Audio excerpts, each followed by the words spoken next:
प्रिय दर्शकों नमस्कार। एक बार फिर से उपस्थित हूं आप सबके सामने विश्लेषण जन्म कुंडली का इस कार्यक्रम के अंतर्गत। सबसे पहले आपके सामने उपस्थित होने का बड़ा आनंद है और बड़ा अच्छा लगता है कि आप इस कार्यक्रम को देख रहे हैं और इसे अपना स्नेह ही दे रहे हैं एक तरीके से कि मैं जो मेहनत कर रहा हूं आप लोग कम से कम उसे देख रहे हैं। ये कुंडली आई है मेरे पास महाराष्ट्र मुंबई से।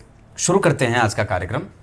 ये कुंडली कुंभ लग्न की बनी है। लग्नेश जा करके दशम भाव में अपनी अच्छी स्थिति में पाप कर्तरी में फंसे हैं। इस वजह से करियर को लेकर के हमें सदैव सजग रहना होगा। इनका जन्म शुक्ल पक्ष की अष्टमी तिथि को हुआ है, जहां का चंद्रमा पापक ग्रह तो नहीं होता, शुभ ग्रह होना शुरू होता है। इस वजह से चंद्रदेव का अष्टम भाव में जाना व्यक्ति को मानसिक रूप से विकल बनाने के लिए काफी है। अष्टम भाव में कन्या राशि का निर्माण, जिसके अधिपति चंद्रमा बुध जाकर के अपनी राशि में पंचम भाव में बुद्धादित्य योग का निर्माण करके व्यक्ति को संतान, बुद्धि, ज्ञानार्जन करना, कृतज्ञ होना, देश प्रेमी होना, बुद्धिमान होना, तार्किक होना, समझदार होना और व्यवसायी होना, इन सभी मामलों में सूर्य और बुध की दशाएं इस जातक की कुंडली के लिए बहुत अच्छे रहेंगे। शुक्र का शुभग्रह होकर के शुभग्रह की राशि में छठवें भाव में बैठना और मंगल से दृष्ट होना, ये कई बार व्यक्ति के भाग्य को कमजोर और भाग्य में संघर्ष या कई बार व्यक्ति के कम्युनिकेशन को कमजोर करने वाला हो जाता है। ऐसी अवस्था में हमें अपने पैतृक संपत्ति, अपने पिता के साथ मतभेद और साथ ही साथ अपने जो कुल देवता हैं उनकी पूजा सदैव ही करनी चाहिए। इनका जन्म रविवार को हुआ है। पित्ताधिको अति चतुरस तेजस्वी समर प्रिय दाता दानो महोत्साही सूर्यवारे भवेन्नरः। जो व्यक्ति रविवार को जन्मा होता है वो दाता होता है, दानी होता है, और ये कन्या राशि के द्विस्वाभाविक राशि में जन्मे हैं। इस वजह से व्यक्ति कभी भी किसी को देता भी है तो अपना धन देता है, दान भी करेगा तो अपना कमाया हुआ। और भाव के अधिपति जो जिस भाव में चंद्रमा बैठे हैं उस भाव का डिस्पोजिटर प्लैनेट अपने ही राशि में बैठ करके व्यक्ति की कुंडली को राजयोग दे रहे हैं। इसके कारण व्यक्ति में संतति बहुत अच्छी होती है। संतति को लेकर के व्यक्ति बड़ा ही मतलब एकदम निश्चिंत होता है, निश्चिंत बनाते भी हैं। समाज में यश, मान, प्रतिष्ठा और धनवान, धन का सुख और पैतृक संपत्ति का सुख बहुत अच्छा होता है। चतुर्थ भाव में या 4 नंबर की राशि में शुक्र का बैठना व्यक्ति को थोड़ा रोगी बनाता है और कई बार नाभि के नीचे के लिंग मूल के क्षेत्रों में परेशानी और कई बार गठिया या बुखार आना, इस तरीके की समस्या भी देखने को मिलती है। इनका जन्म हुआ है शुक्ल पक्ष के अष्टमी उत्तरा फाल्गुनी नक्षत्र और इस कुंडली में लग्न में गुरु, तो क्या कहा, शुक्रो 10 सहस्त्राणि बुद्धो 10 शतानि च लक्ष्यमेकं तु दोषाणाम गुरुर्लग्नो व्यपोहति। गुरुर्लग्ने व्यपोहति, गुरु लग्न में 1 लाख दोषों का समन कर देते हैं देवगुरु बृहस्पति लग्न में बैठ करके। तो कैसा दोष खत्म करेंगे, तो सामान्यतः 1 लाख गुण दोष में मैं अगर गिनवाना चाहूं तो अष्टम भाव के चंद्रमा का गुण दोष यहां पे खत्म हो जाएगा, दोष खत्म हो जाएगा। 1 लाख दोष समन करेंगे तो पहला दोष तो मुझे यहां दिख रहा है कि चंद्रमा अष्टम में है। दूसरा दोष क्या होगा कि शुक्र जो है वो कर्क राशि में बैठे हैं और पापक ग्रह नहीं है, शुभ ग्रह होकर के छठे भाव में बैठे हैं। तो व्यक्ति अनुभवी होता है, अपने अनुभवों से अपने विपरीत परिस्थितियों पे विजेता बनता है। और छठवें भाव में पापक ग्रह का बैठना अच्छा होता है, शुभ ग्रह का बैठना अच्छा नहीं होता। तो दूसरा दोष तो ये सब समाप्त कर देंगे। तीसरा दोष खत्म करेंगे। शुक्र गुरुदेव लग्न में बैठ करके क्या करेंगे, शनि देव लग्नेश वृश्चिक राशि में बैठे हैं, यहां वो रोग युक्त हो जाते हैं। कई बार व्यक्ति को वात जनित समस्याएं देते हैं, कफ जनित समस्या तो नहीं पर वात जनित समस्या होती है, वो खत्म हो जाता है। चतुर्थ भाव के अधिपति छठे भाव में व्यक्ति को नौकरी, पद, प्रतिष्ठा और सामान्यतया दूसरों को धन दे करके नुकसान में चला जाता है। इस वजह से किसी को भी उधार न दे और उधार पे बहुत ज्यादा कारोबार और व्यवसाय ना करें, इस वजह से यहाँ पे परेशानी होती है। व्यतिपात योग, बौ कर्ण और वैश्य वर्ण और मनुष्य गण के होने के कारण व्यक्ति व्यापारिक नेचर का है और ज्ञानी है। एकादशवें भाव में मंगल का बैठना और वायु तत्व की राशि धनु राशि का बनना, लाभेश का लग्न में बैठना, लग्न में बैठ करके पंचम भाव को सूर्य और बुध की दृष्टि गुरु की बहुत ज्यादा चरित्रवान और श्रेष्ठ बुद्धि का बनाने वाला, दार्शनिक चिंतन वाला, श्रेष्ठ गतिविधियों में लीन रहने वाला, अच्छे लोगों से मैत्री करने वाला, दार्शनिक नेचर वाला, प्रतिबद्ध होता है अपने जो है वो लक्ष्यों को लेकर के, अपनी जिम्मेदारी का भरपूर और समुचित तरीके से वहन करने वाला और सदैव धन कमाने के लिए प्रेरित करने वाला, लोगों को भी और दूसरों को भी अच्छे लक्ष्यों का निर्धारण कराने वाला, कभी किसी से कोई झगड़ा न करने वाला और सदैव अपने काम पे ध्यान देने वाला बना देते हैं। यहां लग्न में बैठे गुरु किम कुर्वन्ते सर्वे ग्रहा यस्य केंद्रे बृहस्पति का सूत्र लागू होकर के व्यक्ति को समस्त इच्छाओं की पूर्ति करने वाला, समस्त प्रकार से अपने गुरुजनों का आदर करना, बड़े लोगों का सम्मान करना, माता पिता के सेवा में रत रहने वाला बना देते हैं। पर परेशानी कहां होगी? जन्म कुंडली में चतुर्थ भाव के अधिपति का छठे भाव में बैठना और इस पे मंगल की दृष्टि और शुक्र राहु से केंद्र में है, तो व्यक्ति को पत्नी के कारण कई बार परिवार में मतभेद हो सकता है। पत्नी के कारण व्यक्ति के जीवन में, ससुराल में, पत्नी के कारण कई बार माता पिता, पत्नी के कारण कई बार जेठ भाई, अपने जो भाई, इन लोगों से मतभेद होता है।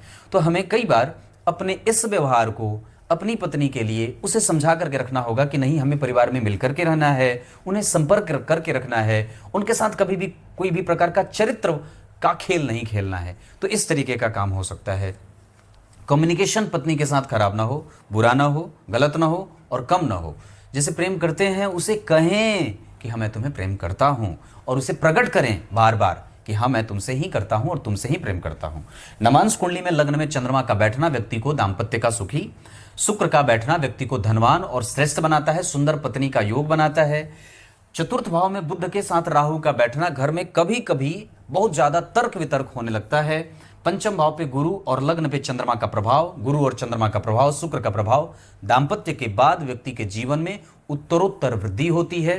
कभी कभी वहां पे पति और पत्नी के बीच में मिसकंसेप्शन होता है, जहां कई बार तर्क वितर्क ज्यादा सुनाई देने लगते हैं। और मंगल आपकी कुंडली में वर्गोत्तम है, ये वर्गोत्तम लग्न की कुंडली है, बहुत आगे जाएगी, गारंटी देता हूं। आपकी समाज में पहुंच और समाज में यश, और अभी दशा भी लाभेश की है। संतान का विवाह हो, मांगलिक कृत्य हो, अच्छे लोगों से मैत्री हो, अपने धर्म को जानने और तीर्थ को जानने की व्यवस्था करनी हो, दान करना हो, कृतज्ञता प्रदर्शित करनी हो। संतान के मामले में बहुत अच्छी कुंडली बन जाएगी। व्यापार के मामले में ये गुरु की दशा संपूर्णतया 2037 तक सामान्यतया ठीक है। लग्न में गुरु बैठे हैं 28 डिग्री के और ये आत्मकारक ग्रह भी बन रहे हैं। नवांश कुंडली में भी आत्मकारक ग्रह केंद्र और त्रिकोण से संबंध बना रहा है, बहुत अच्छा होता है आत्मकारक ग्रह। उसके बाद चंद्रमा जो है वो लग्न कुंडली में कन्या राशि में बैठे हैं, जिसका अधिपति चंद्रदेव का बुध डिस्पोजिटर प्लैनेट उससे केंद्र में आपके रिसर्च और आपके ज्ञान की वृद्धि कर रहा है। चतुर्थ भाव पे शनि की दृष्टि और चतुर्थे से शुक्र पे मंगल की दृष्टि और चतुर्थ भाव से केंद्र में गुरु धन और संपत्ति से व्यक्ति को युक्त रखते हैं। पर बात क्या है कि शनि की दृष्टि सप्तम भाव पे, सप्तमेश पे है। इस वजह से व्यक्ति जो होता है वो व्यवसायिक होता है, स्वार्थी होता है। ऐसी अवस्था में उसको कई बार जब वो दान देने लगता है, जब वो किसी को देता है, तो उसमें अपना भी लाभ और नुकसान ढूंढने लगता है। एकादशवें भाव पे और धर्म भाव पे केतु और मंगल का प्रभाव, या एकादशवें भाव के अधिपति पे केतु और राहु का प्रभाव है ना, शुक्र के ऊपर राहु से केंद्र में बैठे। इस वजह से व्यक्ति कई बार उतना धार्मिक नहीं होता, उतना प्रबुद्ध नहीं होता, उतना दानी नहीं होता। तो हमें इस प्रक्रिया को बल देना है। याद रखिए, शास्त्र कहता है दानम दुर्गति नाशनम, दान से ही दुर्गतियों का नाश होता है। जो आपने किसी को दिया, किसी ब्राह्मण को दिया, किसी मंदिर को दिया, किसी पुजारी को दिया, किसी अपने कुल पुरोहित को दिया, जो आपने आपके सगे संबंधी हैं किसी दान के क्षेत्र में, जितना भी श्रेष्ठ दिया है वही आपका मार्ग प्रदर्शित करते हैं, प्रशस्त करते हैं।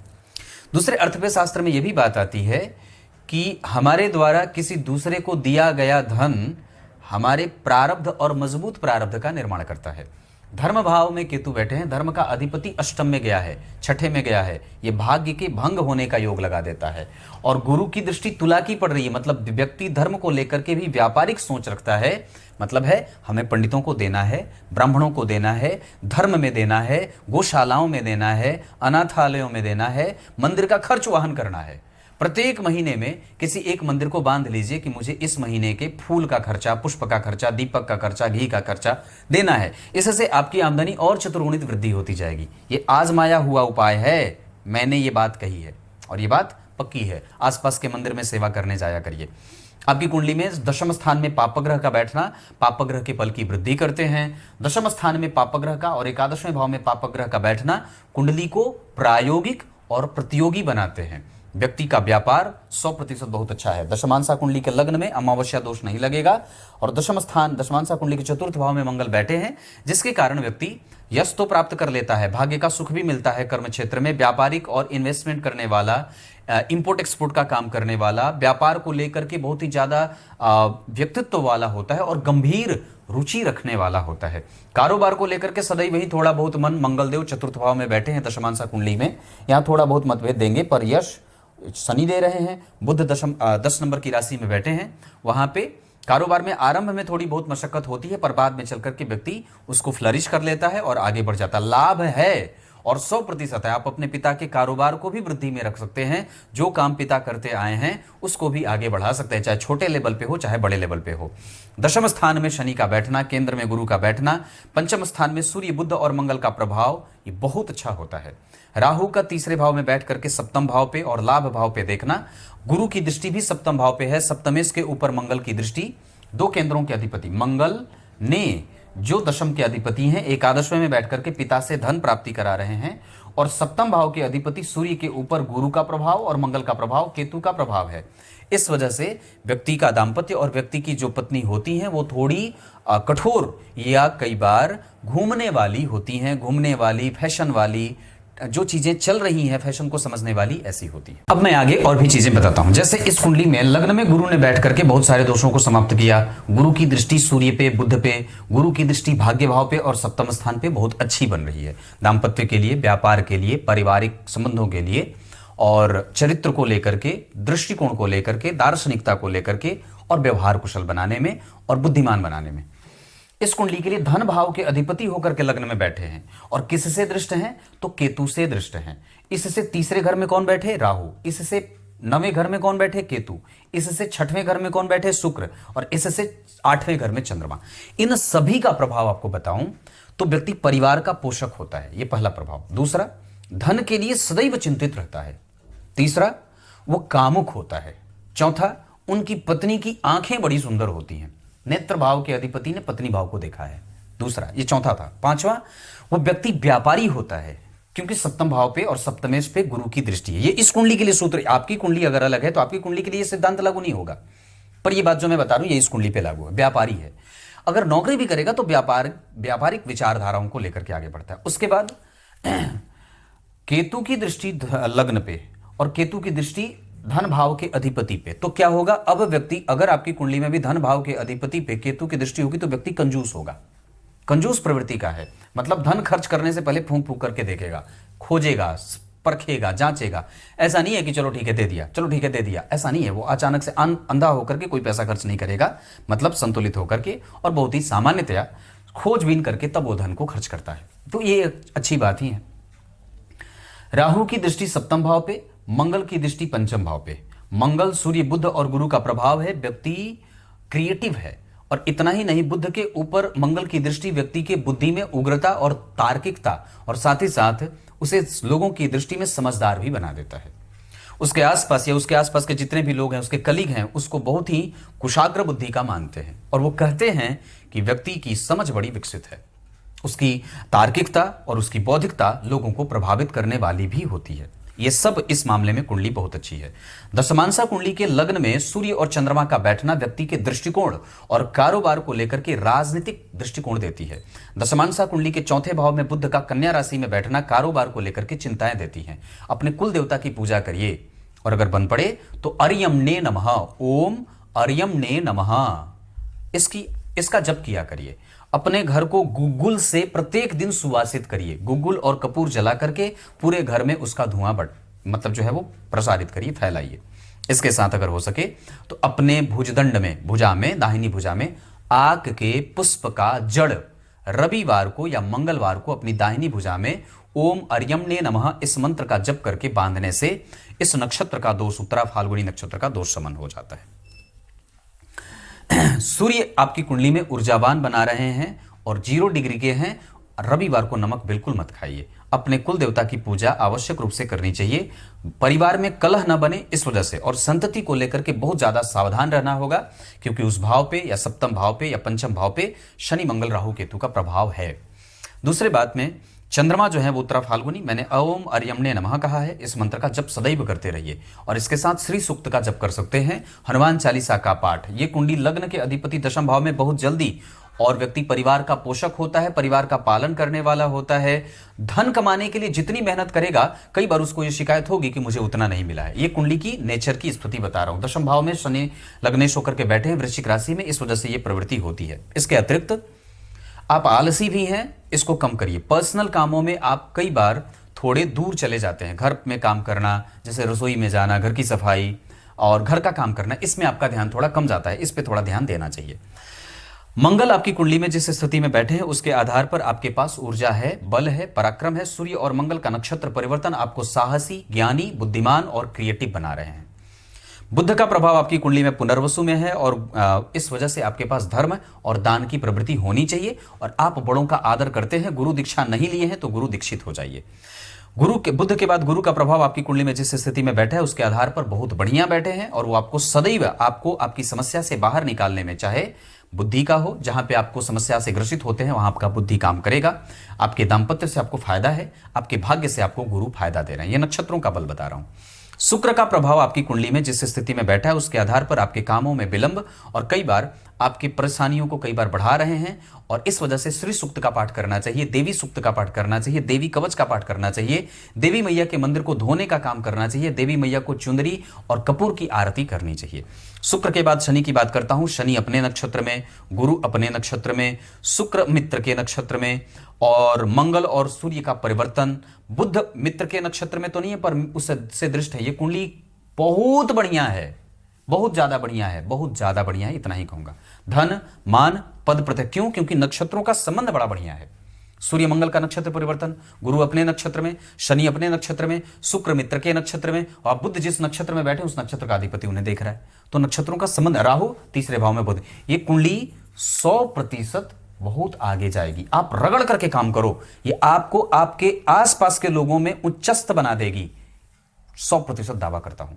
दशमांशा कुंडली बहुत अच्छी है, आगे बढ़िए। बस आप जो ये चिंता करते हैं वो इसके कारण करते हैं। कारोबार को लेकर के जो भ्रम है, जो कारोबार में प्रगति होगी वो इसके कारण होगी। कारोबार को लेकर के जो दृष्टिकोण है वो इसके कारण है और कारोबार को लेकर के जो एक व्यवसायिक नेचर देते हैं वो बुध के कारण। लग्न में सूर्य और चंद्रमा कारोबार को लेकर के बहुत ही ज्यादा एग्रेशन देता है और उसको नेचर देता है। ये ऐसी कुंडली है। अंक के आधार पर 2 अंक इस कुंडली का बहुत अच्छा है। दिशा के आधार पर पश्चिम दिशा बहुत अच्छी है। इस कुंडली में उत्तर दिशा के घर में प्रवेश किया जा सकता है। फ्रंट फेसिंग उत्तर दिशा वाला हो तो बहुत अच्छा रहेगा। शुभ अंक इस कुंडली के लिए 2 रहा बताया।